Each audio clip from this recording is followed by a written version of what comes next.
Germaniyadagi Uyg'urlar 1972 yili Myunxenda o'tkazilgan yozliq olimpik tanharkat musobaqasining 50 yilligini xotirlash murosimiga qatnashdi.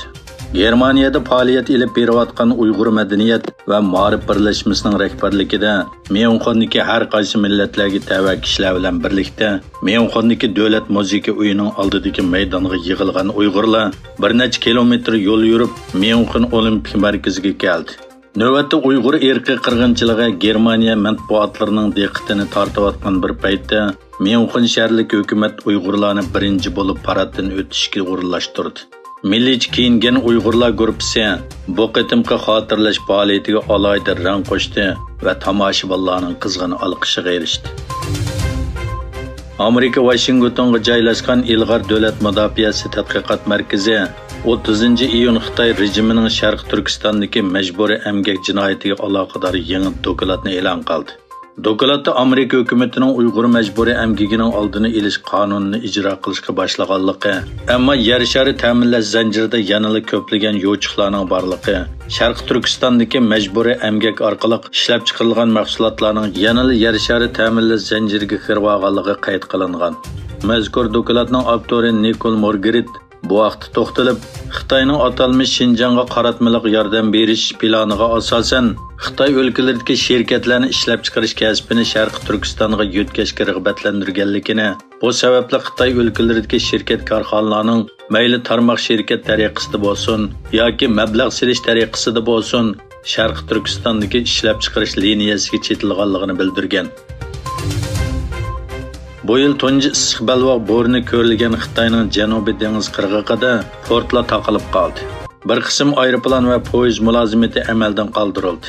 Hong Kongda Chaba nomli Taypang bo'rni sababidan bir paraxod ikkiga bo'lingan bo'lib, 27 nafar paraxod xodimi g'oyib bo'ldi. Yana bir tarafdan Xitoyning janubidagi Guangzhouda sahardili qattiq quyun yuz berdi. Taxminan 5 minut davomlashgan va 2 kilometr doirada tarqalgan quyun nurg'un daraxtlarning qo'mirilib ketishi va rayondagi binolarning o'g'izlarining uchishiga sabab bo'ldi.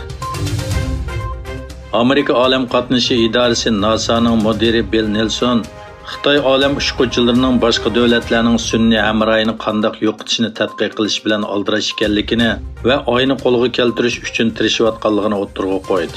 Nelson 2035-yilga borganda Beijingning o'zining iPhone kiti qurilishini davomlashtirib, 1 yildan keyin tajriba boshlaydiganligini ta'kidladi. Nelson yana Xitoyning oyga qo'nishidan bak ansirab ketmaslik kerakligini o'ttirg'a qo'ydi. Pokistonning sobiq bosh ministri Imron Xon pul paxolligi, neft mahsulotlarining o'rilishi, tok uzilish va davlatning siyosiy muqimsizligi sababli hukumatga qarshi namoyish o'tkazdi.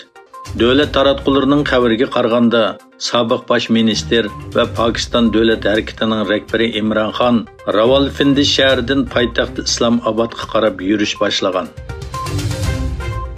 Xitoyda Yulin it go'shi bayrami yaqinlashgan bir mezgilda saqchilar itlarni uradigan va qiynaydigan bir maxfiy hayvon o'ltirish markazini bayqagan.